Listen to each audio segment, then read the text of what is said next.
Hey Covenant, my name is Patrick Griffey, the Associate Director of Discipleship, and this is Wednesday Rewind.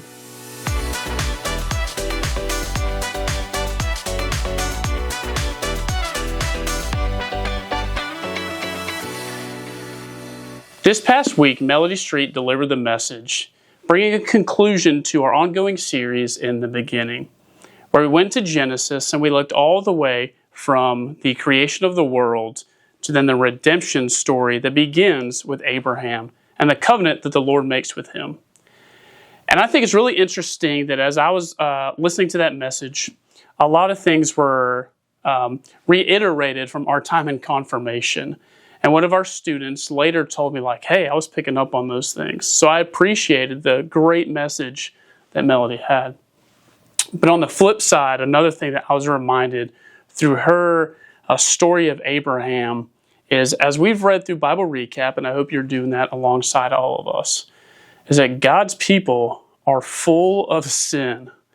As we look at Adam and Eve in the beginning, in Genesis 1, 2, and 3, they are a sinful people. That they do exactly what the Lord tells them not to do. They are unwilling to continue to serve Him in the way that He's called them to. And then we move into the story of Moses and the great sin that has encompassed the entire world, where God is honestly relenting that He made creation in the first place. And then we move into Abraham. And Abraham is a sinful person, but he's still obedient within that sinfulness to the Lord. Obedient all the way to being willing to sacrifice his son on a mountain. And I think Melodie illustrated that very well, the parallels that we see between the story of Abraham and Isaac going up the mountain to sacrifice, and then Christ doing the exact same thing. But what I want to read is Hebrews 11, and this is considered the Hall of Faith. And through all of these people that we're going to read about, and I'm not going to read all of it, it's a very lengthy chapter. I would invite you to do that on your own. All these people that we read about in Hebrews point to their stories throughout the Old Testament. But in the Old Testament, as we've been reading in the Bible Recap, these are sinful human beings. And I think that is where the arc of redemption is even more powerful. When I first started ministry, I felt like the Old Testament was just kind of a precursor. Like, I don't really need to pay attention to it. We have the gospel now. Like, we have the New Testament. Why do I need to pay attention to the old? Out with the old, in with the new. But I think when you understand the depth of sin, when you understand just how fallen God's people have become, and God's faithfulness through all of that, the covenants that He makes with these fallen men and women, I think you truly appreciate the goodness of the gospel.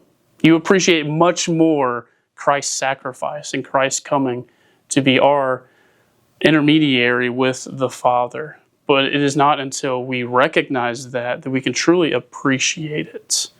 So I'm going to read from the Hall of Faith. This is Hebrews 11. And it's talking about the faithfulness, even before Christ comes, of the people throughout the Old Testament.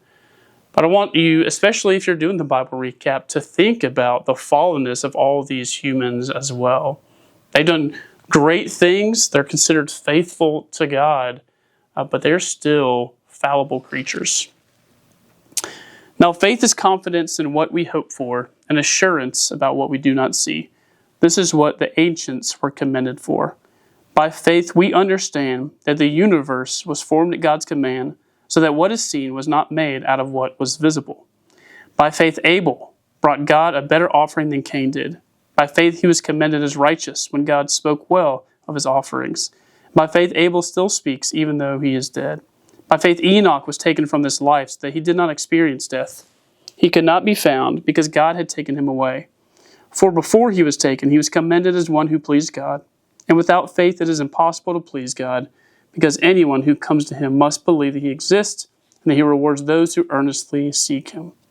By faith, Noah, when warned about things not yet seen, in holy fear built an ark to save his family. By his faith, he condemned the world and became heir of the righteousness that is in keeping with faith. By faith, Abraham, when called to go to a place he would later receive as his inheritance, obeyed and went, even though he did not know where he was going. By faith he made his home in the promised land like a stranger in a foreign country. He lived in tents, as did Isaac and Jacob, who were heirs with him of the same promise. For he was looking forward to the city with foundations, whose architect and builder is God. And by faith even Sarah, who was past childbearing age, was enabled to bear children, because she considered him faithful who had made the promise. And so from this one man, and he as good as dead, came descendants as numerous as the stars in the sky, and as countless as the sand on the seashore.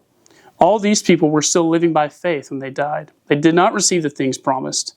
They only saw them and welcomed them from a distance, admitting that they were foreigners and strangers on earth. People who say such things, show that they are looking for a country of their own. If they had been thinking of the country they had left, they would have had opportunity to return. Instead, they were longing for a better country, a heavenly one. Therefore, God is not ashamed to be called their God, for he has prepared a city for them. By faith, Abraham, when God tested him, offered Isaac as a sacrifice. He who had embraced the promises was about to sacrifice his one and only son, even though God had said to him, "It is through Isaac that your offspring will be reckoned." Abraham reasoned that God could even raise the dead, and so in a manner of speaking, he did receive Isaac back from death. And so on and so on. So I invite you to read Hebrews 11 as we read about all of these faithful men and women from the Old Testament who God made promises to and covenants with, and he saw that fulfilled in the sending of his Son, Jesus Christ.